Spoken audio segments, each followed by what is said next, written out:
Hello everyone, my name is Rakshit Sharma and welcome to J&K Competitive Channel. I hope everyone is doing okay. तो आज हम current affairs का session लगाने वाले हैं और करंट अफेयर्स होंगे इस साल में जून महीने के 2022 के। चलिए शुरू करते हैं बिना टाइम वेस्ट किए। देखो, first of all G7 summit, इस बार इसके बारे में काफ़ी ज़्यादा चर्चा हो रही है, तो मे भी इससे ज़्यादा चांसेस आपके क्वेश्चन आने की। देखो, G7 फर्स्ट ऑफ ऑल क्या है, इनफॉर्मल फॉरम है, एक इनफॉर्मल ग्रुप है, कोई फॉर्मल ग्रुप नहीं, इनफॉर्मल ग्रुप है जिसको लीड कौन कर रहा है, इंडस्ट्रियलाइज्ड नेशन। इंडस्ट्रियलाइज्ड नेशन कौन कौन से हो गए, जो मोस्ट डेवलप्ड नेशन है, जैसे कि कौन कौन से, कनाडा हो गया, फ्रांस हो गया, जर्मनी हो गया, इटली हो गया, जापान हो गया, यूनाइटेड किंगडम हो गया, यूनाइटेड स्टेट्स हो गया। ये वन ऑफ दोज कंट्रीज हैं जो काफी ज्यादा इंडस्ट्रियलाइज्ड कंट्रीज हैं, ठीक है, विच डोमिनेट ग्लोबल ट्रेड, जो ग्लोबल ट्रेड को डोमिनेट कर रहे हैं। क्यों? क्योंकि आप देख सकते हो कि यूनाइटेड स्टेट्स जो होगी क्लोज टू $21 ट्रिलियन की इनकी इकोनॉमी है, तो ऑब्वियस सी बात है। ऑन दी अदर हैंड अगर हम इंडिया से उसको कंपेयर करें, इंडिया की हार्डली $3 ट्रिलियन इकोनॉमी होगी। तो ये कंट्रीज कौन कौन सी हैं, जो इंडस्ट्रियलाइज्ड कंट्री हैं और जो डोमिनेट करती हैं ग्लोबल ट्रेड को एंड इंटरनेशनल फाइनेंशियल सिस्टम को, ठीक है। It meets annually to discuss issues such as global economic, ठीक है, गवर्नेंस, इंटरनेशनल सिक्योरिटी को ये डिस्कस करते हैं, energy policies, beside a host of other issues tropical to the prevailing situation, ठीक है। आपको ये कुछ याद नहीं रखना है कि किस में करते हैं या नहीं करते हैं, आपको इतना पता होना चाहिए। G7 का first of all informal summit है, कौन कौन सी कंट्री करती हैं। अगर G7 है तो आई मीन 7 कंट्री होंगी, तो आपको 7 कंट्रीज का नाम याद रखने पड़ेंगे। In addition to the coordination, देखो अगर आपको नाम याद रखने में प्रॉब्लम आती है तो आप एक सिंपल तरीके से याद रख सकते हो। आपको पता है नॉर्थ अमेरिका में कौन कौन सी कंट्रीज होगी। नॉर्थ अमेरिका में सबसे ऊपर पहले यहाँ पे कनाडा आ जाती है, फिर उसके नीचे यूएस आ जाती है, तो 2 कंट्री आपकी यहीं पे होगी। फिर अब आपकी आती है यूरोप। अब आपको पता है कि यूरोप में जो मोस्ट इंपॉर्टेंट कंट्रीज हैं वो कौन कौन सी है, एक आपके पास होगी यूके, ठीक है, फिर आपकी यहाँ पे नीचे होगी इटली, ठीक है, फिर आपकी यहाँ पे कौन सी होगी, जर्मनी, बिल्कुल यूके के इस तरफ थोड़े सा आगे है जर्मनी, ठीक है। फिर आपका जापान, आपको पता है किस तरफ पड़ता है, इस तरफ, ठीक है। इस तरीके से आप क्या कर सकते हो, उनको याद रख सकते हो वो कहाँ पे फॉल करती है। और यूके के नीचे ही थोड़ा सा कहाँ पे पड़ता है, फ्रांस। इसका मतलब क्या हो गया कि यूरोप की कितनी कंट्रीज होगी, 1 2 3 4, 4 यूरोप की कंट्री होगी है, एक एशिया की कंट्री है और 2 कौन सी कंट्री है, नॉर्थ अमेरिका की। और बाकी अफ्रीका से कोई कंट्री फॉल नहीं करती है यहाँ पे, और साउथ अमेरिका से भी कोई कंट्री फॉल नहीं करती है। अगर उन दोनों में से कोई ऑप्शन आ जाए तो आपको सिंपल गलत कर देना उसको। In addition to the core nation there are other inviting nations acting as partner that are democracies and classified emerging economies.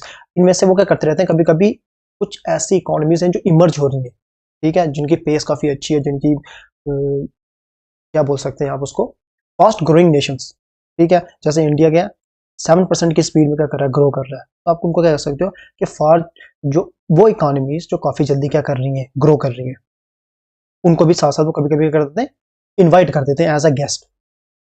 जैसे इस बार किसको किया था, India was invited along with Argentina को भी इनवाइट किया गया था, इंडोनेशिया को किया गया था, सेनेगल को किया गया था, साउथ अफ्रीका को किया गया था as a guest. There are also various organisations such as in IMF, ठीक है, international monetary fund, world bank, world health organisations that are part of the international governance, ठीक है। आपको ये में से कुछ याद रखने की जरूरत नहीं है। अगर मुझे नहीं लगता आपसे ये भी पूछने वाले हैं, बट फिर भी आप याद रख लेना, ये 2-3 कंट्रीज के जिनको उन्होंने गेस्ट की तरह बुलाया हुआ था। देखो, जब ये बनी थी G7, तब वो कितनी स्टार्टिंग में बिल्कुल G7 ही बनी थी, लेकिन उसके बाद इन्होंने क्या किया था, एशिया की एक दूसरी कंट्री को भी इन्होंने ऐड किया था। देखो रशिया, फर्स्ट ऑफ ऑल मैं आपको ये 2 चीजें और बता देता हूँ। 2 कंट्रीज ऐसी हैं जो ना यूरोप में भी फॉल करती हैं और एशिया में भी फॉल करती हैं, मतलब उनकी आधा जो उनकी बाउंड, मतलब जो हमारी बाउंड्री है किसकी, एशिया और यूरोप की, वो 2 कंट्रीज आधी यूरोप में भी फॉल कर रही हैं और आधी एशिया में भी फॉल कर रही हैं। और वो 2 कंट्री कौन सी है, एक होगी रशिया और दूसरी आपकी होगी कौन सी, टर्की। तो टर्की हमारी यूरोप में भी फॉल करती है और हमारी एशिया में भी फॉल करती है। तो आपसे ये क्वेश्चन पूछे जा सकते हैं कि कौन सी 2 कंट्रीज हैं जो दोनों कॉन्टिनेंट में फॉल करती हैं। जब G7 कंट्रीज बनी थी, उन्होंने क्या किया था, 1998 में रशिया को भी क्या कर दिया था, अंडर ले लिया था, उन्होंने इसको भी ज्वाइन करवा दिया था, बट उसे फिर बाहर निकाल दिया गया। बट जब रशिया को उन्होंने एंटर कराया तब वो 8 कंट्रीज हो गई थी और 8 कंट्री की फॉर्म बन गई थी, तो उसे G8 कहते थे। लेकिन उसके बाद क्या हुआ था कि रशिया ने 2014 के आसपास एक एरिया जो ब्लैक सी के बिल्कुल साथ है, जिसका नाम क्या है, क्रीमिया, रशिया ने क्या किया, क्रीमिया एरिया को टेक ओवर कर दिया, वहां पे इलीगल ऑक्यूपेशन कर दी, जिसकी वजह से इन्होंने क्या कर दिया था, रशिया को फिर से बाहर निकाल दिया और उसके बाद ये फिर से क्या बन गई, G7 कंट्रीज बन। The European union is not a member of G7 but attends the annual summit. देखो यूरोपियन यूनियन उसका मेंबर नहीं है, यूरोपियन यूनियन के अंदर जो 2-3 कंट्रीज हैं वो क्या है, बेसिकली G7 के मेंबर्स हैं, बट पूरा का पूरा यूरोपियन यूनियन उसका मेंबर नहीं है, वो पर अटेंड करती है वो एनुअल समिट्स को। फिर बात हमारी आ जाती है नाटो पे। नाटो भी काफी ज्यादा इंपॉर्टेंट क्यों चल रही है, क्योंकि आपको पता है कि यूक्रेन और रशिया कन्फ्लिक्ट जो चल रहा है, तो नाटो को काफी ज्यादा क्या किया गया, नाम लिया गया है, तो इसके बारे में आपको थोड़ा सा पता होना चाहिए।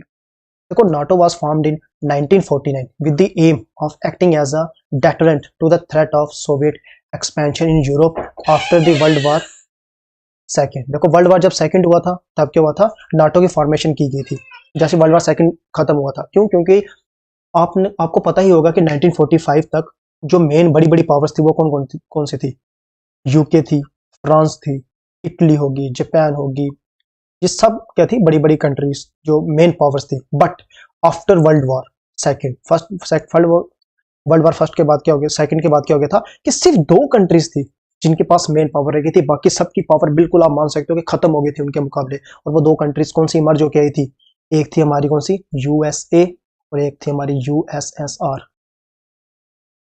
तो सिस्टम क्या हो गया था, 2 कंट्रीज जब इतनी ज्यादा पावरफुल हो जाए, ठीक है, तो ऑब्वियस सी बात है जो यूएस है वो अपने जो उनके फॉलो करती है, जो उनकी पॉलिसीज फॉलो करती थी, जो उनकी आइडियोलॉजीज फॉलो करती थी, यूएसए कौन सी फॉलो करती थी, कैपिटलिज्म, और यूएसएसआर कौन सी फॉलो करती थी, हमारी कम्युनिज्म। ठीक है, अब इनके आइडियोलॉजीज में फर्क था, तो यूएसए ने एक अपनी बनाई ऑर्गेनाइजेशन जिसका नाम उन्होंने रखा नाटो, ठीक है, और यूएसएसआर ने अपनी बनाई जिसका नाम था सीएसटीओ। अब इसके बारे में पढ़ने की ज्यादा जरूरत नहीं है, इतना ज्यादा इंपॉर्टेंट नहीं है, ठीक है। तो नाटो बनाई यूएसए ने किससे, इस थ्रेट से बचाने के लिए, किसको, सोवियत यूनियन के एक्सपेंशन को, क्योंकि वर्ल्ड वॉर जब सेकंड के बाद सोवियत यूनियन काफी ज्यादा क्या होगी, पावरफुल होगी, तो उन्होंने नाटो को लग रहा था कि ये क्या कर सकती है, एक्सपैंड कर सकती है अपने आप को ईस्टर्न यूरोप से वेस्टर्न यूरोप की तरफ। अभी most of the eastern European country थी वो नाटो के अंडर आ गई थी। वेस्टर्न यूरोपियन कंट्री कौन कौन सी होगी, लाइक यूके होगी, फ्रांस होगी, पोर्टुगल होगी, स्पेन होगी, इटली होगी, ठीक है, इस टाइप की कंट्रीज है, पर आपको नाम याद रखने की ज्यादा जरूरत नहीं है।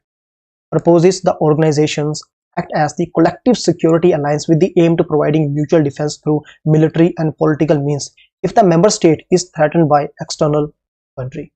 ठीक है, इसमें क्या हुआ था, इसका मतलब क्या हो गया नाटो बनने का, नाटो बनने का मेंबर बनने का मतलब था कि अगर कोई भी मेंबर है नाटो का, तो अगर एक भी मेंबर पे कोई हमला करता है, कोई अटैक करता है, तो सबके सब मेंबर क्या, इसका मतलब क्या है, वो सभी मेंबर्स के खिलाफ क्या कर रहा है, जंग लड़ रहा है, तो सबके सब क्या हो जाएंगे, एक हो जाएंगे और उस कंट्री पर अटैक करेंगे। तो नाटो इतना ज्यादा पावरफुल इसलिए था, और at the same time USA भी इसका मेंबर था। और अभी भी ना यूएसए की स्पेंडिंग कितनी है, एक एक थिंक टैंक है जिसका नाम है सिप्री, आपको मुझे नहीं लगता इसके बारे में ज्यादा जानने की जरूरत है, ये एक स्वीडन थिंक टैंक है, तभी मैंने इसके बारे में लिखा नहीं है, अगर आपको याद रख लो तो अच्छी बात है। एक स्वीडन कंट्री है जिसका एक थिंक टैंक है जिसका नाम है सिप्री, जो क्या करता है बेसिकली, वो एक इंडेक्स निकालता है, वो बोलता है कि वर्ल्ड में मिलिट्री एक्सपेंडिचर कितना होता है। और अभी भी अगर आप देखो ना, तो एट लीस्ट $800 बिलियन के आसपास कौन खर्चता है पैसा मिलिट्री पे, अमेरिका। उसके बाद जाके आता है चाइना जो हार्डली कितना 270 बिलियन के आसपास है। और थर्ड नंबर, कुछ 2 से 3 महीने पहले तक इंडिया थर्ड नंबर पे आ रहा था, जिसकी स्पेंडिंग कितनी थी, 70 बिलियन के आसपास थी। बट जैसे आप देख सकते हो कि इसकी हमारी अभी यूक्रेन और रशिया की कॉन्फ्लिक्ट जब से होनी शुरू हुई, तब से रशिया ने क्या किया, रशिया 4th नंबर पे था, उसका 60 बिलियन के आसपास था, तो रशिया ने अपनी स्पेंडिंग ज्यादा कर दी मिलिट्री पे, तो अब थर्ड प्लेस में कौन आ चुका है, रशिया आ चुका है, ठीक है। तो आप देख सकते हो कि एक ऑर्गेनाइजेशन जिसमें अमेरिका साथ है, मतलब $800 बिलियन जो स्पेंड कर रहा है किसमें, मिलिट्री में, तो ऑब्वियसली बात है कि that force is to reckon with, वो बहुत बड़ी फोर्स है, और कोई नहीं चाहेगा कि नाटो के साथ क्या किया जाए, हमला किया जाए नाटो की किसी भी कंट्री को, जिसका आर्टिकल 5 में लिखा है, जानने की ज्यादा जरूरत नहीं है, पर आपको पता होना चाहिए कि कलेक्टिव एक्शन लेंगे सिक्योरिटी का। Article 5 has been invoked once, और इस आर्टिकल को सिर्फ आज तक सिर्फ एक बार इन्वोक किया गया, और वो कब? जब 9/11 अटैक हुआ था 2000 में। कब? 2001 में। कब? कहां पे हुआ था? ट्विन टावर के ऊपर, यूएसए में, जब आपने देखा कि वर्ल्ड ट्विन टावर्स को गिरा दिया गया था। इसके फाउंडर कौन है? 12 founding members are United States, UK, Belgium, Canada, Denmark, France, Iceland, Italy, Luxembourg, Netherland, Norway, Portugal. ठीक है, और उसके बाद ज्वाइन करती गई बाकी कंट्रीज, और अब इसकी स्ट्रेंथ कितनी है? एटलीस्ट 30 कंट्री की इसकी स्ट्रेंथ बन चुकी है। और अभी 2 कंट्री और ऐसी हैं जो इसको ज्वाइन करना चाहती हैं। कौन कौन सी? एक फिनलैंड, स्वीडन। आपको याद रखने की ज्यादा, अगर इनमें से अगर आपको याद रखना है, आपको इनमें से कोई कंट्री याद रखने की जरूरत नहीं है। अगर आपको यूरोप का मैप पता है तो आप सिंपल सा दिमाग में रख लो कि वेस्ट यूरोप की कंट्रीज क्या थी, स्टार्टिंग में फाउंडिंग मेंबर्स थी। इससे ज्यादा आपको जानने की जरूरत नहीं है। पर आपको जो चीज याद रखनी है वो क्या याद रखनी है? वो याद रखनी है ये ये वाला पोर्शन, जो मोस्ट रिसेंट पार्ट आ जाता है ना, वो आपके लिए थोड़ा ज्यादा इंपॉर्टेंट हो जाता है। रिसेंट पार्ट क्या हो गया? यहाँ पे लिखा है the most recent addition were Montenegro. ये कंट्री है मोंटीनेग्रो, जिसको कब ऐड किया गया था? 2017 में। और नॉर्थ मैसेडोनिया, ये दोनों किसकी हैं? यूरोप की कंट्री है। ठीक है, इन दोनों कंट्रीज को किस में ऐड किया गया? नाटो में। ठीक है, जो अगर आपसे पूछ लेंगे सबसे लेटेस्ट कंट्री कौन सी ऐड हुई है नाटो में, तो आप बोल सकते हो कौन सी? North Macedonia. ठीक है, और 2017 में जो थी वो कौन सी थी? मोंटेनेग्रो। और अब नाटो की स्ट्रेंथ पूरी कितनी है? 30। तो ये क्वेश्चन आपसे उससे पूछा जा सकता है। देखो, the Soviet Union responded to the NATO by creating its out military alliance with 7 other European countries, जो 7 यूरोपियन और कंट्री थी। डब्ड एज वार्सा पैक्ट, उन्होंने वार्सा पैक्ट ऐड किया जैसे उन्होंने नाटो किया। अब आपसे पूछ सकते हैं कि जब इन्होंने यूएसए ने नाटो बनाया तो सोवियत यूनियन ने उसको कैसे रिटेलिएट किया? उन्होंने एक वार्सा पैक्ट साइन किया 7 अदर कम्युनिस्ट कंट्री के साथ। But after the collapse of Soviet Union, आपको पता है कि 1991 के आसपास सोवियत यूनियन का क्लैप्स भी हो गया था। A number of former Warsaw Pact countries became NATO member. उन्होंने क्या कर दिया? साइड चेंज कर ली। और कौन कौन सी थी मेंबर थी वो? Hungary, Poland, Bulgaria, Estonia, Latvia, और कुछ और कंट्री भी थी। पर आपको ये भी याद रखने की जरूरत नहीं है। आपको सिंपल ये लास्ट पॉइंट पक्का याद रखना कि कौन सी 2 लेटेस्ट कंट्री हैं जिन्होंने क्या किया? नाटो को ज्वाइन किया हुआ है। देखो, वर्ल्ड कॉम्पिटिटिवनेस इंडेक्स, इसमें सिर्फ आपको ज्यादा याद करने की जरूरत नहीं है। 2 चीजें याद रखनी है। एक, इसको रिलीज कौन करता है? Institute of management development. और इंडिया की रैंकिंग कितनी है? और इंडिया की रैंकिंग अगर जो पहले थी उसके मुकाबले कम हुई है, जब उसमें राइज आया हुआ है। देखो, India has witness the sharp rise among the Asian economies with 6 position. जब इंडिया की पहली रैंकिंग थी 43rd, अब कितनी होगी? 37th rank. तो आपको याद रखना है कि इंडिया की रैंकिंग वर्ल्ड कॉम्पिटिटिव इंडेक्स में कितनी है? 37th रैंक है इंडिया का, due to gain in economic performance. अब एक नई स्कीम आई थी जिसका नाम था अग्निपथ स्कीम। इसके बारे में आप सभी ने सुना होगा। It is a major defence policy reform to usher in new era of human resource policy for 3 services. 3 service हमारी कौन कौन सी है?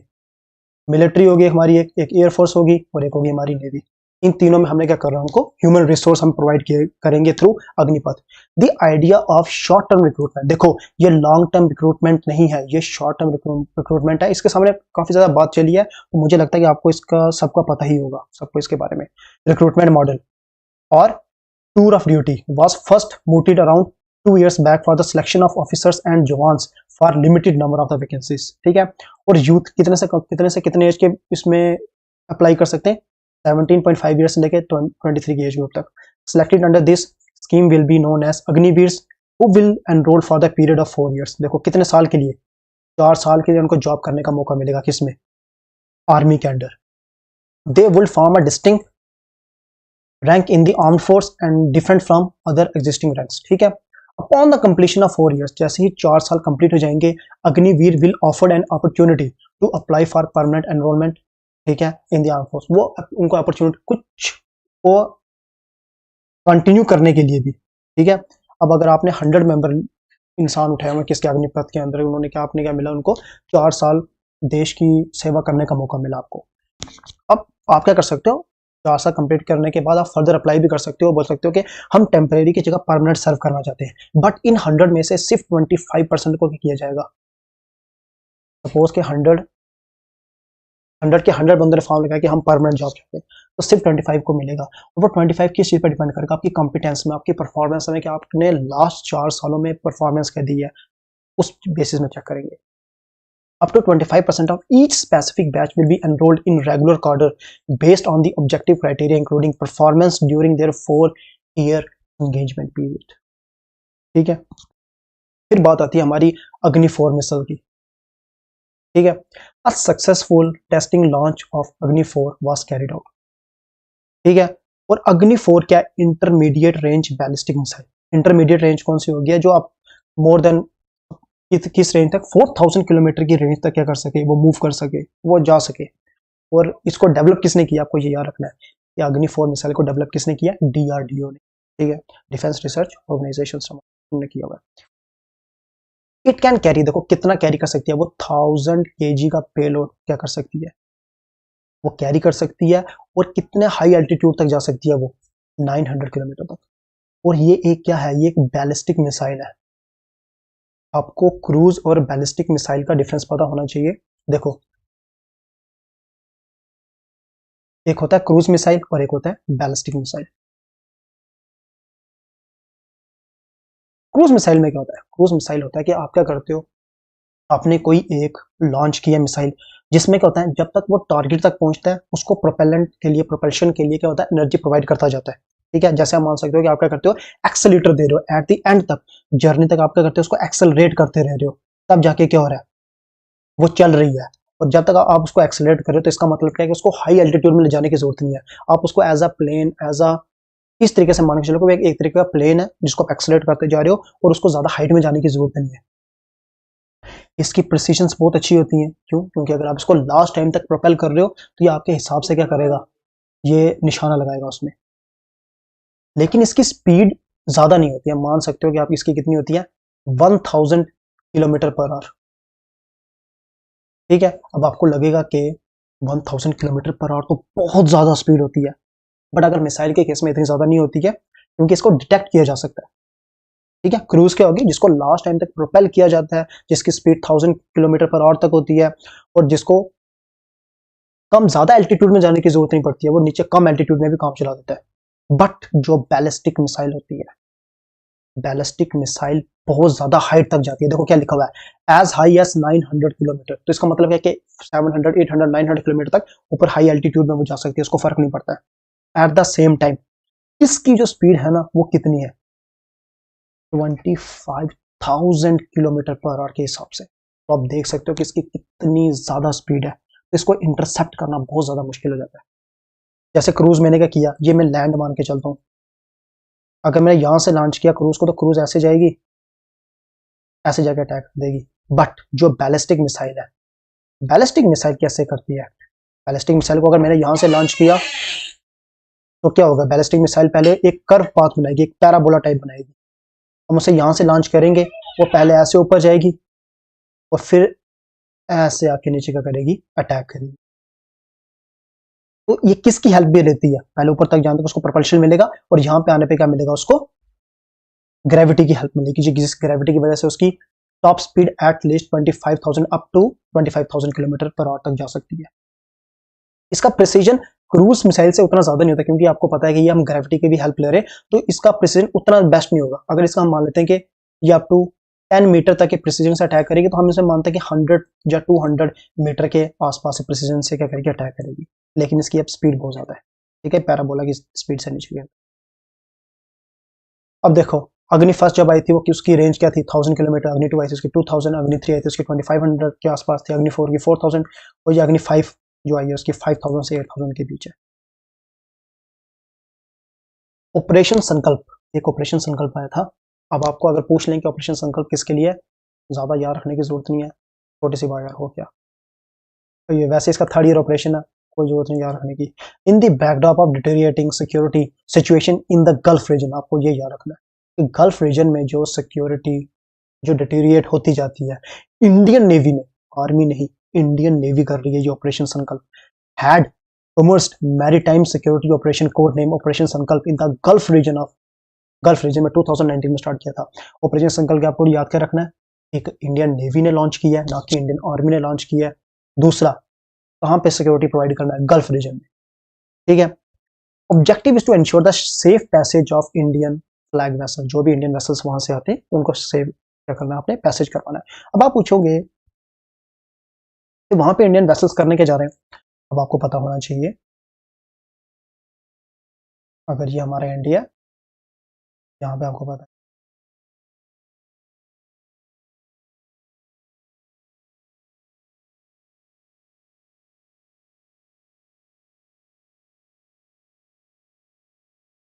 ठीक है, ये अफ्रीका हो गया, ये हमारा आगे इधर पाकिस्तान रीजन आ गया, ये ईरान हो गया हमारा। ठीक है, तो ये हमारा हो गया सऊदी अरेबिया। तो यहाँ पे क्या है, यहाँ पे एक स्ट्रेट जिसका नाम क्या है, स्ट्रेट ऑफ हॉर्मोज। देखो ये दो कंट्रीज है, ऊपर वाली कौन सी है, ओमान, और नीचे वाली कौन सी है, यमन। कम से कम आपको वर्ल्ड मैप का थोड़ा सा ओवरव्यू होना चाहिए, तभी आपको इसके बारे में ज्यादा दिमाग से रहेगा। ठीक है, मैप आप देखते जा रहे हो, आपको पता चलना चाहिए मैं क्या बात कर रहा हूँ। देखो ये क्या हो गया, ओमान हो गया, ये आपका यमन हो गया, इंडिया आपको पता है ये पाकिस्तान है, ये हमारा ईरान है, ये हमारी रेड सी होगी, ये अफ्रीका कॉन्टिनेंट हो गया, और ये सऊदी अरेबिया।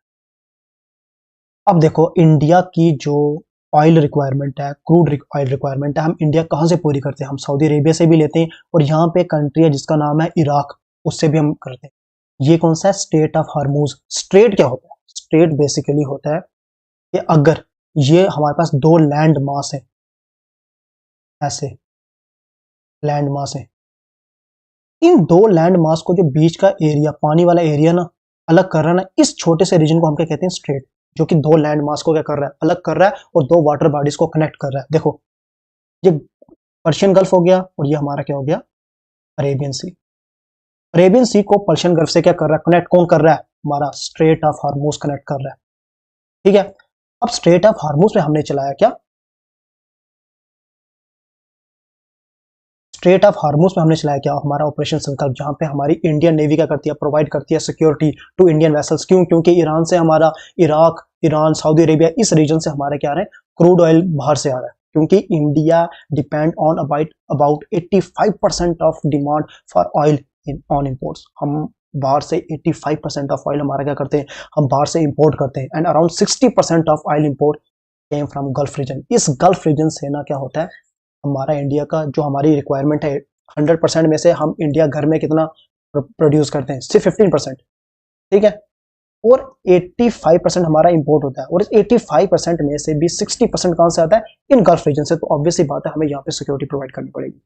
तो यहाँ का मैपिंग रीजन इसलिए इंपॉर्टेंट जाता है, आपको पता होना चाहिए ये क्या, स्ट्रेट ऑफ हार्मूज। और देखो जो रेड सी नहीं है, यहाँ पे भी एक स्ट्रेट बनेगा, ये कौन सा होगा, ये होगा बाबा एल मंडेल।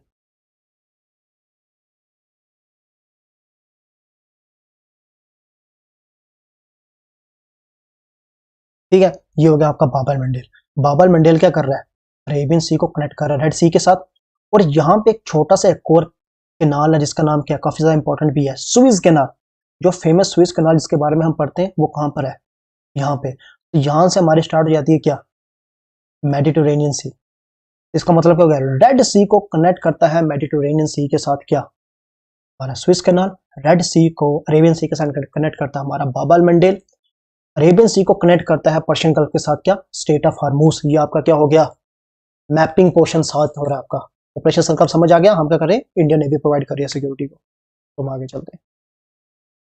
देखो sustainable development report, sustainable development आपके इकोनॉमिक पोर्शन में दिया गया है, और आपका इकोनॉमिक पोर्शन में most of the current affairs ही आएंगे, तो आपके लिए ज्यादा इंपॉर्टेंट हो जाता है।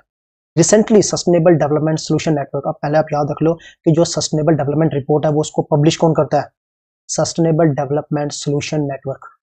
ठीक है, उन्होंने रिपोर्ट 2022 में क्या बोला कि from crisis to sustainable development हमने क्या करना, sustainable development goals are road map, एक रोड मैप है। ठीक है, 2030 से पहले तो 2030 तक हमें क्या करने, कुछ टारगेट्स अचीव करने, और हम चाहते हैं कि अगर वो अचीव हो जाए उसके बियॉन्ड भी हम क्या करें, कुछ अचीव करें। और सबसे पहली बात आपको कोई पूछेगा कि सस्टेनेबल डेवलपमेंट गोल हमने कब से इंप्लीमेंट करने शुरू किए और कब तक उसका टारगेट है। तो हमने 2015 से इंप्लीमेंट करने स्टार्ट किए थे, और उसका टारगेट हमने कंप्लीट कब तक करना है, 2030 तक। इससे पहले कुछ था ऐसा, कुछ बिल्कुल था। 2000 से लेके 2015 तक हमारे कौन से थे, मिलेनियल गोल आए थे। ठीक है, sustainable development is an overarching paradigm of the United nation. The concept of sustainable development was describe, पहली बार उसका कंसेप्ट कहां से आया था, किस कमीशन के थ्रू आया था, ब्रंट लैंड कमीशन। ये नाम दिमाग में डाल दो क्योंकि ये बहुत इंपॉर्टेंट नाम है। ये ब्रंट लैंड की क्या थी, एक रिपोर्ट आई थी, कब आई थी, डेट भी याद रख लो, क्योंकि ये आपके जब सिलेबस में एक स्पेशल से टॉपिक का नाम दिया गया ना कि सस्टेनेबल डेवलपमेंट के आपको बारे में पता होना चाहिए, तो कम से कम आपके लिए इतना पता होना चाहिए कि कौन सी कमीशन के थ्रू ये स्टार्ट हुआ था, और सेकेंड ऑफ ऑल क्या, ये जो डेट है, ये कमीशन आई कब थी, 1987 में। As development that meet the end of the present, और इसका बेसिकली क्या मोटो क्या था कि हमने क्या करना है, meet the need of the present, जो अभी हमें हमारी पूरी नीड्स हैं वो नीड हो जाए without compromising the ability of the future generation to meet their our need. ऐसा ना हो कि हम ही सब कुछ खा लें, आगे फ्यूचर जनरेशन के लिए कुछ ना बचे, हमने फ्यूचर जनरेशन के लिए भी कुछ बचाना है। इन 2022 ये भी याद रख लो कि 2022 में सस्टेनेबल डेवलपमेंट गोल में किसने टॉप किया है? फिनलैंड कंट्री है यूरोप की जिसने क्या किया, टॉप किया हुआ है। और इंडिया की रैंकिंग क्या है, ये भी आपके लिए बहुत ज्यादा इंपॉर्टेंट जाती है, क्योंकि आपका टॉपिक जब सामने दिया गया है आपको तो आपको रैंकिंग को पूछ सकते हैं कि 163 कंट्रीज की रैंकिंग होती है और आउट ऑफ दैट कितना इंडिया की रैंकिंग आई है, 121 कंपेयर टू 117 इन 2020 एंड 120 इन 2021। इसका मतलब क्या है कि इंडिया की रैंकिंग ना पिछले 2-3 सालों से कंसेक्यूटिव 2-3 सालों से क्या होती जा रही है, कम होती जा रही है। ये भी रखना पड़ेगा। अगर आपको एक स्टेटमेंट डाल के दे दें कि बोल दें कि from last 3 consecutive years India की रैंकिंग क्या हो रही है, कम होती जा रही है, क्या वो स्टेटमेंट सही है? 100% सही है। क्यों? क्योंकि 2020 में हम क्या बोल रहे हैं कि इंडिया की रैंकिंग कितनी थी, 117, 21 में कितनी होगी, 120, 22 में कितनी होगी, 121। आपको ये दोनों याद रखनी नहीं है, ये सिर्फ आपके लिए क्या रखने के लिए कि हाँ पिछले 2-3 साल से क्या हो रही है, कम होती जा रही है। बट आपको रैंकिंग जो याद रखनी है वो बिल्कुल लेटेस्ट याद रखनी है, 2020। अब हम एक बार ना सस्टेनेबल डेवलपमेंट गोल्स के बारे में पढ़ सकते हैं। क्यों? क्योंकि वो आपसे पूछ सकते हैं कि बताओ गोल नंबर 8 कौन सा है, गोल नंबर 5 कौन सा है, गोल नंबर 6 कौन सा है। तो मैं कोशिश करूंगा कि यहीं पे बैठ के क्या किया जाए, ये याद किया जाए, आपको ज्यादा दिमाग ना मारने की जरूरत ना पड़े। फर्स्ट ऑफ ऑल, अगर हमने सस्टेनेबल डेवलपमेंट लानी है, इसका मतलब ही क्या है कि एक ऐसी डेवलपमेंट जिसको सस्टेन किया जा सके, एक ऐसी डेवलपमेंट जिसको सस्टेन किया जा सके, और हमने वो गोल्स लाए कुछ कि कैसे वो सस्टेन करें। फर्स्ट ऑफ ऑल, अगर हमने कुछ भी डेवलपमेंट लानी है ना, तो सबसे इंपॉर्टेंट चीज क्या है कि पॉवर्टी को रिमूव करो। पहला गोल क्या हो गया कि पॉवर्टी नहीं होनी चाहिए। जैसे ही पॉवर्टी हटेगी पहला गोल अचीव हो गया। और पॉवर्टी जैसी हटी, हमने क्या बोला कि सबसे इंपॉर्टेंट इंसान के लिए क्या है, खाना, क्योंकि मिनिमम उसको खाना तो मिलना चाहिए ना सर्वाइव करने के लिए। सेकंड गोल क्या आ गया, हंगर नहीं होनी चाहिए। अब जैसे इंसान को खाने की रिक्वायरमेंट पूरी होगी तब उसकी हेल्थ के बारे में भी देखेंगे कि उसको बीमारी ना लगे, ठीक है। तो इसका मतलब क्या हो गया, थर्ड गोल क्या गया, एक गुड हेल्थ एंड वेलबींग की बात चल रही है। फर्स्ट क्या हो गया, पॉवर्टी नहीं होनी चाहिए। सेकंड में क्या हो गया, तो हंगर, क्योंकि सबसे इंपॉर्टेंट चीज ही क्या है, हंगर नहीं होनी चाहिए। और हंगर जब हमारी हुई तो हमारी सबसे पहले रिक्वायरमेंट क्या, हेल्थ अच्छी हो। अब हमारी हेल्थ भी अच्छी होगी तो हम बोलेंगे कि चलो अब हम क्या कर सकें कि अपने आप को प्रोडक्टिव बनाए। अब हम प्रोडक्टिव कैसे बना सकते हैं, अपने आप को क्वालिटी एजुकेशन देके। जैसे ही हमारी एक प्रॉब्लम कम होती जाएगी तभी हम दूसरी प्रॉब्लम की तरफ चलेंगे ना। तो जो सबसे इंपॉर्टेंट प्रॉब्लम्स है पहले हम उनको रिमूव करेंगे। प्रॉपर्टी को रिमूव करते हैं थोड़ा सा। हंगर सबसे इंपॉर्टेंट होता है क्योंकि खाली पेट में कुछ होता नहीं है। जैसे खाली पेट पड़ेगा तो हमने पहले हेल्थ के, क्योंकि विदाउट हेल्थ आप कुछ नहीं कर सकते। और फिर हम जाएंगे एजुकेशन की तरफ, क्योंकि एजुकेशन आपके लिए बहुत ज़्यादा इंपॉर्टेंट है। और जैसे ही आपको एजुकेशन मिलती है, आपका दिमाग सही तरीके से चलना शुरू होता है, तो आप किस चीज़ की बात करते हो, कि समाज में इक्वालिटी आनी चाहिए। तो हम किसकी बात करते हैं, जेंडर इक्वालिटी। और जब जेंडर इक्वालिटी की बात होगी, उनको भी एजुकेशन की जरूरत होगी, उनको भी हर जगह जाना पड़ेगा, उनको भी हर जगह कंट्रीब्यूट करेंगे। उसके लिए उनको क्या चाहिए, क्लीन वाटर एंड सैनिटेशन। क्योंकि लड़कों को में भी पहले के मुकाबले अगर हम देखे जा सके तो सैनिटेशन, और लड़के इतना ज़्यादा परवाह नहीं करते थे, लेकिन लड़कियों को सबसे ज़्यादा इंपॉर्टेंट पड़ती है सैनिटेशन की। ठीक है, आपको ये चीज़ें चाहिए होती हैं। जेंडर इक्वालिटी जैसी मिलेगी तो हमें क्या चाहिए, क्लीन वाटर भी चाहिए और सैनिटेशन भी चाहिए। ठीक है। अब बात आ जाती है कि जब हम क्लीन वाटर सैनिटेशन भी मिल गया, अब हम स्कूल में बैठे हुए हैं, ठीक है, वहाँ पे हमें सैनिटेशन मिल गया, हमें वहाँ पे पानी भी पीने को मिलता है। तो अब गर्मी के दिन हमें प्रोजेक्टर चलाने, हमें कुछ भी अगर इलेक्ट्रॉनिक कोई भी चीज़ स्कूल में चलानी तो हमें क्या चाहिए, अफोर्डेबल एंड ग्रीन एनर्जी। तो 7 कौन सा हो गया, ग्रीन एनर्जी चाहिए, और साथ ही साथ क्या वो अफोर्डेबल भी हो। ठीक है। अब जब हमें एनर्जी मिल गई है, ये सब कुछ मिल गया, देखो हमें पढ़ाई भी मिल गई है, जेंडर इक्वालिटी हो गया, हमें क्लीन एंड वाटर मिल रहा है, सैनिटेशन मिल रहा है, हमें अफोर्डेबल एनर्जी मिल रही है, तो अब हमें क्या मिलना चाहिए, डिसेंट वर्क। क्यों? क्योंकि अब हम तैयार हैं, अब हमें पढ़ाई भी मिल चुकी है, हर चीज मिल चुकी है, अब हम वर्क करने के लिए तैयार है। तो हमें क्या मिलना चाहिए, डिसेंट वर्क। और जैसे ही हमें डिसेंट वर्क मिलेगा, हम काम करना शुरू होंगे, जीडीपी में कंट्रीब्यूट करेंगे, तो सेम टाइम हमें इकोनॉमिक ग्रोथ भी हमारी होनी शुरू हो जाएगी। ठीक है। अब हमारी क्या होनी शुरू हो गई है, इकोनॉमिक ग्रोथ। अब हमारी इकोनॉमिक ग्रोथ होनी शुरू हो गई है, ये 8 तक हो गया। अब बात आती है हमारी 9 की। 9 कैसे हम लिखते हैं, ऐसे। और हम कभी कभी आई भी ऐसे लिख लेते होते हैं, ऐसे पहले लिखते थे, जब ऐसे मान के चलो या कुछ ही मान के चलो। ठीक है। इसका मतलब क्या है कि जब 9 वर्ड आएगा ना, तो आपको क्या याद रखना है कि कोई 3 वर्ड थे और तीनों आई से शुरू होते थे। क्योंकि पहले हम 9 ऐसे भी शायद लिखते थे, अब मे भी आपको याद ना हो। I, first I stand for industry, second stand for innovation and third stand for infrastructure. हमने इन तीनों चीजों पे क्या करना है, फोकस करना है। First I stand for industries चलानी है हमने, इनोवेशंस करनी है उनमें, और हमें इंफ्रास्ट्रक्चर चलाना है। ठीक है, फिर बात आती है 10। आपको 10 आउट ऑफ 10 नंबर कम मिल रहे हैं जब क्या हो रही है, इनइक्वालिटीज बिल्कुल खत्म हो जाएगी। जब हम रिड्यूस कर देंगे इनइक्वालिटीज को, तो आपको हमें बोलूंगा चलो आपको 10 में से 10 नंबर मिलते हैं, आप इस तरीके से 10 याद रख सकते हो। ठीक है, दो बिल्डिंग्स खड़ी हैं, एक बिल्डिंग यहाँ पे खड़ी है, एक बिल्डिंग यहाँ पे खड़ी है, काफी मतलब 10-10 मंजिल की आप मान सकते हो, दो बिल्डिंग खड़ी है। ठीक है, फिर एक और यहाँ पे खड़ी है, तो ये क्या हो गया, दो बिल्डिंग जब खड़ी हैं तो उससे क्या बनता है हमारा 11, और 11 जो बिल्डिंग्स खड़ी हैं वो क्या हो गया, सस्टेनेबल सिटीज। देखो ये ट्रिक्स हैं, आपको याद रखना पड़ेगा इसका, ये मैं आपको ऐसा नहीं है कि मैं आपको फेंक रहा हूँ कुछ। ठीक है, आपको कोई और तरीके से याद देता हो वैसा याद रख सकते हो, पर कुछ ट्रिक्स हैं जैसे आपको दिमाग में रह जाता है।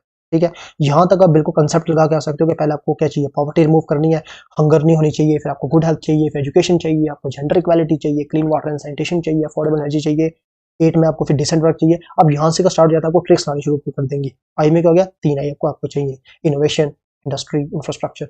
10 में आपको 10 में से 10 नंबर कम मिलेंगे जब आप क्या करते हो, रिड्यूस करते हैं इनइक्वालिटी को। अब सस्टेनेबल सिटी कैसे होगा, 11 लगाओगे सस्टेनेबल सिटी हो जाएगा। ठीक है, फिर क्या हो गया, ये 12 हो गया, रीजनेबल कंजम्पशन। हमने रीजनेबल कंजम्पशन भी करना है, रीजनेबल प्रोडक्शन। ठीक है, 13 वर्ड जो होता है, 13 वर्ड हमने ज्यादातर देखा होगा कि लोग मैक्सिमम क्या करते हैं, 13 से डरते हैं। जो 13 वर्ड उनको क्या कर लगता है, सही नहीं लगता, वो इस चीज को बैड ओमन मानते हैं 13 वर्ड को। तो इस टाइम जो हमारी सबसे ज्यादा हमें प्रॉब्लम है, जो हमें खतरा है, वो किससे है, क्लाइमेट चेंज से। तो हम क्या चाहते हैं, जो खतरा है उसको कम किया जाए। वो कैसे कम होगा, क्लाइमेट चेंज के लिए क्लाइमेट एक्शन लिया जाए। 13 आपको ऐसे याद रह जाएगा। ठीक है, फिर आ गया क्या, 14। 14 में क्या हो गया, लाइफ बिलो वाटर। अगर आपको 14 याद है तो उसके बाद 15 में क्या हो जाएगा, लाइफ ऑन लैंड। एक वाटर की बात अलग से हो रही है, लैंड की बात अलग से। फिर लास्ट में 2 बचते हैं क्योंकि 17 टोटल गोल है। 16 में क्या हो गया कि आपको क्या करना है, जब ये आपको सब चीज मिल जाएंगी, आप किस चीज के लिए इंस्पायर करो, आप एस्पायर करो, पीस के लिए, जस्टिस के लिए, और आपके ताकि स्ट्रॉन्ग इंस्टीट्यूशन बने। ठीक है, ये आपको कुछ दिमाग का कुछ अपना याद रखना पड़ेगा। और ये सब चीजों के लिए ना आपको 17 गोल बना हुआ है। जैसे हम फंडामेंटल राइट्स पढ़ते हैं, हम सभी आर्टिकल 12 से स्टार्ट करते हैं और 32 तक 30 तक 32 तक 1 तक चलते हैं। बट जब आर्टिकल 32 आता है ना, वो क्यों बना हुआ है स्पेशली, अगर आपके पहले आर्टिकल आपको कोई प्रोवाइड नहीं करा तो आप सीधा कोर्ट में जा सकें, जस्टिशियबल दे सकें। ये 17 का भी कुछ वैसा ही काम है। इसका क्या काम है, जितने भी आपने गोल रखे ना, आप क्या करो, डिफरेंट डिफरेंट कंट्रीज के साथ पार्टनरशिप करो। डिफरेंट डिफरेंट कंट्रीज के साथ आप क्या करो कि अगर आपको एक चीज करना चाहते हो उसके साथ मिल के काम करो, तभी इन गोल्स को किया जा सकेगा, अचीव किया जा सकेगा। इस तरीके से आप क्या याद रख सकते हो सस्टेनेबल डेवलपमेंट गोल। 8 गोल तक पहले आपको कहानी की तरह चल सकते हो। पॉवर्टी रिमूव करनी है, पॉवर्टी रिमूव होगी तो सबसे पहले आपको हंगर रिमूव करनी पड़ेगी। हंगर रिमूव कर दिया, आपको गुड हेल्थ चाहिए, गुड हेल्थ के बाद आपको क्वालिटी एजुकेशन चाहिए। एक बार आपको एजुकेशन मिल गई, आपका दिमाग ठीक हो जाता है, बोलते हो कि हाँ हर किसी के पास इक्वालिटी होनी चाहिए, तो आपको क्या मिल जाएगी, जेंडर इक्वालिटी। अब जेंडर इक्वालिटी मिलेगी तो आपको पता है कि लड़कियों को कहीं क्या करना, बाहर जाना, कहीं काम करना चाहिए, उनको क्लीन वाटर सैनिटेशन की सबसे ज्यादा इंपॉर्टेंट जरूरत होती है, तो उनको ये मिलना चाहिए। और एट द सेम टाइम हमें क्या मिलनी चाहिए, अफोर्डेबल और क्लीन एनर्जी। फिर हमने अगर ये सब कुछ मिल गया तो हमें डिसेंट वर्क करना स्टार्ट हो जाते हैं। आई 9, 3 आईज कौन कौन से, इनोवेशन, इंडस्ट्री, इंफ्रास्ट्रक्चर। 10 क्या हो गया, आपको 10 में से 10 नंबर मिलेंगे जब रिड्यूस कर दोगे इनक्वालिटीज को। 11 कैसे याद रख सकते हो कि दो बिल्डिंग साथ खड़ी हुई हैं, सस्टेनेबल सिटीज, क्योंकि दो बड़ी बड़ी बिल्डिंग सिटीज में होती हैं, उनको सस्टेन करना है, सस्टेनेबल बनाना है। ठीक है, 12 में आप क्या बोल सकते हो, रीजनेबल कंजम्पशन। 13 क्लाइमेट एक्शन, क्योंकि 13 हमें एक बैड ओमन वर्ड मान के चलते हैं, तो हम क्लाइमेट चेंज के लिए क्लाइमेट एक्शन लेना पड़ेगा। 14 life below water. 15 life on land, peace and justice and strong institutions. बस लास्ट में क्या हमने करना है, पार्टनरशिप करनी है गोल्स को अचीव करने के लिए। अब बात आती है कि इंडियाज में क्या हो रहा है सस्टेनेबल, क्योंकि आपने हमने देखा भी, देखो क्या लिखा है यहाँ पे, सस्टेनेबल डेवलपमेंट सोल्यूशन नेटवर्क, ये ग्लोबली देख रहे हैं हम। अब हम इंडिया में एसडीजी कौन इंप्लीमेंट करता है, नीति आयोग। बहुत ज्यादा हो गया कि आपको बोल सकते हैं कि इंडिया में एसडीजी इंप्लीमेंट कौन करता है, NITI Aayog. The government of India premier think tank, ये हमारा गवर्नमेंट का क्या सबसे प्रीमियर थिंक टैंक है, that has been interested with the task of coordinating the SD. वो क्या करता है, इन सभी को कोऑर्डिनेट करता है, क्योंकि डिफरेंट डिफरेंट मिनिस्ट्रीज को बोलता है कि आपको ये सब कुछ अचीव करना पड़ेगा। ठीक है, वुमेन एंड चाइल्ड एम्पावरमेंट वालों को बोलना पड़ेगा कि आपको पोषण प्रोवाइड करना पड़ेगा, न्यूट्रिशन प्रोवाइड करना पड़ेगा। ठीक है, जस्टिस वालों को बोलते होंगे कि आपको क्या करना चाहिए, SC STs को आपको जस्टिस प्रोवाइड करना, ये सब चीजें बोलते हैं। NITI Aayog has undertaken a map of scheme related to SDGs in their targets and has identified lead and supporting ministries for each target. ठीक है, अब बात आती है हमारा क्या, यूरेनियम की। Uranium is a naturally occurring radioactive mineral and is vital to India's nuclear power programme. ठीक है, वो इंडिया के लिए क्या हो जाता है, काफी ज्यादा इंपॉर्टेंट होता है इंडिया प्रोग्राम के लिए।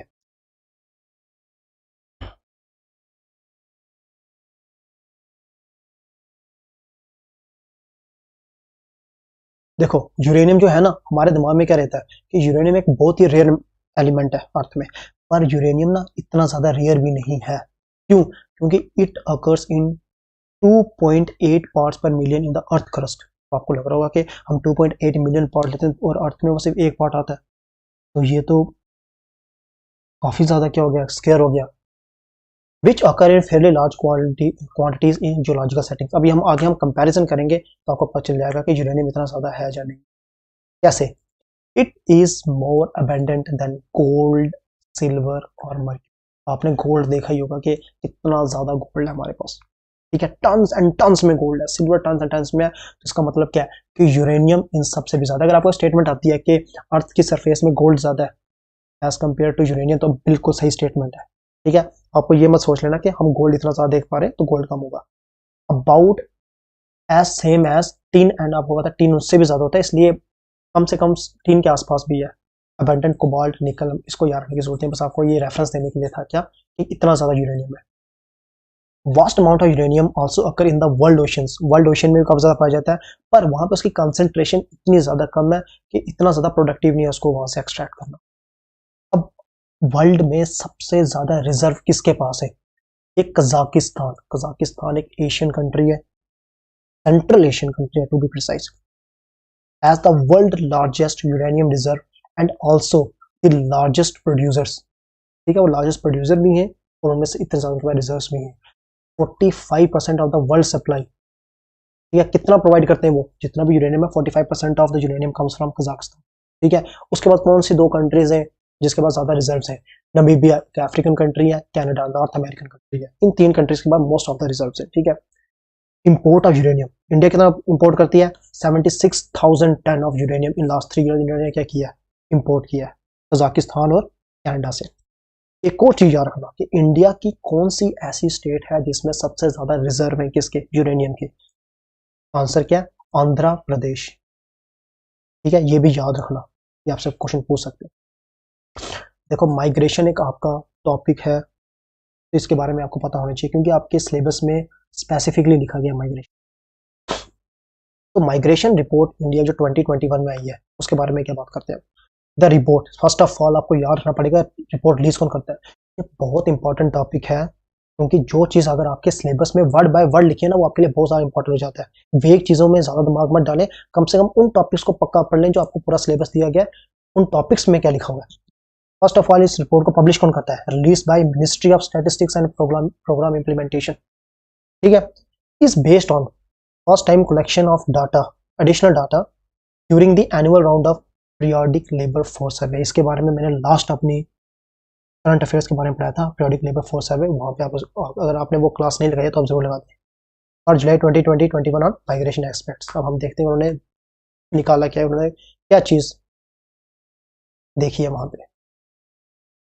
It separates the category of temporary visitors और माइग्रेंट्स। फर्स्ट ऑफ ऑल उन्हें कैटेगरी बनाई है जिसमें क्या बोलते हैं कौन माइग्रेंट्स टेम्परेरी आते हैं और कौन हमेशा के लिए परमानेंट आने की कोशिश कर रहे हैं। All Indian migration rate was 28.9%। आपसे पूछ सकते हैं कि इंडिया में माइग्रेशन रेट क्या है, 28% है, और जिसमें से 26.5% कहाँ पे है, रूरल इंडिया में, 34.9% कहाँ पे है, अर्बन एरिया में रिस्पेक्टिवली। का मतलब क्या है, आपको याद रखना पड़ेगा कि अर्बन एरिया में ज्यादा माइग्रेशन हो रही है as compare to rural areas. ठीक है, इसका मतलब कि आप बोलोगे ठीक है रूरल एरिया से निकल के जा रहे हैं अर्बन एरिया में जा रहे हैं, दोनों सिंपल और सेम होनी चाहिए, ऐसा नहीं है। ये भी हो सकता है कि रूरल एरिया से निकल के अर्बन में जा रही हो, but at the same time ये भी तो हो सकता है एक स्मॉल अर्बन सिटी से एक लार्ज अर्बन सिटी की तरफ ज्यादा लोग जा रहे हैं। अभी हम क्या बोल रहे हैं कि रूरल इंडिया में इतनी ज्यादा माइग्रेशन नहीं हो रही है जितनी ज्यादा अर्बन इंडिया में हो रही है। और फीमेल की सबसे ज्यादा माइग्रेशन होती है, मेल्स की ज्यादा माइग्रेशन नहीं हो रही है, फीमेल्स की हाईएस्ट शेयर कितना 47.9% को माइग्रेट कर रहा है female as compare to the male. ठीक है, अमंग फीमेल, फीमेल की भी अब हम सब डिवीजन कर दें तो highest level of migration rate किसका है, मैरिज, ड्यू टू मैरिज। क्योंकि आपको पता होगा लड़की एक घर छोड़ के दूसरे घर में जाती है, तो अगर 100% लड़कियां क्या कर रही है, माइग्रेट कर रही है, तो out of this 86% of them migrates because of marriage. ठीक है, अब देखो 48.9% of temporary visitors move to meet and relatives and family relatives and friend. हो गया टेम्परेरी विजिटर्स क्या करते हैं कि आपको पता है कि फैमिली फ्रेंड्स और उनसे मिलने के लिए। Reverse migration during the pandemic lead to higher rate of unemployment, agglomeration in the rural areas and cause rural distress. आपको पता है रिवर्स माइग्रेशन क्या होता है कि जब आप क्या करते हो, आप एक जगह से जॉब अपॉर्चुनिटी मिली है आपको, ठीक है, आप क्या करते हो एक अर्बन शहर में जाते हो किसी जगह, पर ड्यू टू पैंडेमिक क्या हुआ कि उनको वापस लौटना पड़ा। क्यों? क्योंकि वहां पे काम चल नहीं रहा था, उनको सर्वाइवल उनका मुश्किल होगा, तो वो फिर से अपने गाँव एरिया में आ गए थे, उसे कहते हैं रिवर्स माइग्रेशन। ठीक है, अब बात आती है हमारी कौन सी, लिक्विड मिरर टेलीस्कोप। देखो ये एक नया लिक्विड मिरर टेलीस्कोप है ना, इसको कहाँ पे किया गया उसके बारे में थोड़ा पढ़ते हैं, आपको पता चले।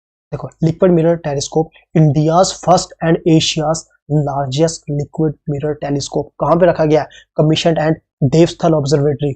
अब देवस्थल ऑब्जर्वेटरी है कहाँ पे, of Aryabhatta research institute of observational science, Nainital में। अगर आपसे पूछे कि लिक्विड मिरर टेलीस्कोप ऑब्जर्वेटरी कहाँ पे है, नैनीताल में, और नैनीताल कहाँ पे है, ठीक है। Rise is an autonomous institute under, आपको जरूरत नहीं है, या आप गेस भी कर दोगे क्या कि किसके अंडर आएगा। अगर आपसे पूछ ले कि इंस्टीट्यूट, वैसे ये बात है अगर आप उसके लिए आपको ये डेफिनेशन इसकी फुल फॉर्म पता होनी चाहिए क्या, कि Aryabhatta research institute of observation science. वैसे अगर आपको क्वेश्चन देंगे तो आपको पक्का इतना तो देंगे कि Aryabhatta research institute of observational science, और आपको इतना गैस करना ही पड़ेगा क्या कि department of science and technology की बात होगी। Liquid mirror telescope will observe, वो क्या क्या ऑब्जर्व करेगा, asteroids, supernovas, space debris and all. ठीक है, वो याद करने की जरूरत नहीं है, आपके लिए सबसे ज्यादा इंपॉर्टेंट है कि अगर आपसे पूछ ले क्या किस एरिया में फॉल करती है, ये कुछ याद रखने की आपको जरूरत नहीं है। नैनीताल में फॉल करती है, build by astronomers from India, Belgium, Canada, याद रखने की जरूरत नहीं है। ठीक है, एम्प्लॉय अ रोटेटिंग, देखो ये याद रख सकते हो क्या, rotating mirror made up of thin film of liquid mercury, ठीक है, to collect and focus light.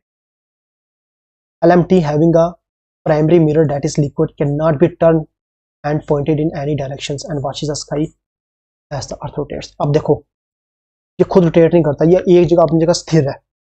Sky अपने आप मूव कर रही है, आपको पता है कि अर्थ मूव कर रही है तो स्काई मूव करेगा, और जैसे ही स्काई अपने आप मूव कर रही है तो वो क्या कर रहा है, उसको बताता है, मतलब हमें क्या दिखाता है कि different portion of the sky, और हमें दिखाएगा क्या, बेसिकली ऑब्जर्व कराएगा कि एस्ट्रॉइड्स कहाँ पे है, सुपरनोवा कहाँ हो रहा है, स्पेस डेब्रिस। इसका मतलब क्या है कि ये जगह स्टेशनरी है, ये अपनी जगह से नहीं मूव कर रहा है, क्योंकि आपने काफी सारा, आप कभी डिश देखते हो तो वो ठीक करने के लिए डिश ऊपर कभी घुमाते होंगे, और ये एक जगह जिस जगह लगा दिया वहीं पे स्थिर रहेगा। आर्टिमिस, इसके बारे में आपको एक चीज याद रखो, और कुछ आप याद रखो ना रखो, एक चीज पक्का याद रखना कि ये लूनर, मतलब मून में क्या कराना है, मैन मिशन है, ये वो लैंड कराना चाहते हैं चांद पे। कौन? NASA, USA. बस इतना दिमाग में आपको रह गया, इससे ज्यादा कुछ जरूरत नहीं है। ठीक है, France is sign to set US led multilateral agreement called Artemis accord. The programme aim to return humans to the moon surface by 2025। देखो कब तक करना है, 2025। क्या याद रखना, आर्टेमिस जो है नासा का एक नया क्या है, एक मिशन है जिसमें उन्होंने क्या करना है, इंसान को, मैन को वापस कहां पे जाना है, मून तक बाय 2025। बस इससे ज्यादा आपको इसे याद रखने की कोई जरूरत नहीं है। तो ये आपका हो गया कौन सा, जून महीने का करंट। ठीक है, अगर आपको कोई भी डाउट है वगैरह आप मुझे कमेंट सेक्शन में पूछ सकते हो, और शायद आधे घंटे तक मैं क्या करूंगा, जब 15 मिनट तक आपको मैं मई महीने के भी क्या करा दूंगा, करंट की क्लास लूंगा। ठीक है, तो कोशिश रहेगी कि अगले 2 दिन के अंदर अंदर हमारे 2-3 दिन के अंदर जनवरी, फरवरी, मार्च और अप्रैल इन 4 महीने की भी हो जाए। क्यों? क्योंकि हम मई क्या अभी मैं करा दूंगा थोड़ी देर बाद, जून का ये था, जुलाई के हम ऑलरेडी कर चुके हैं, अगस्त के भी कर चुके हैं, सितंबर के भी कर चुके हैं। ठीक है, तो आई होप ये सेशन आपके लिए प्रॉफिटेबल रहा होगा।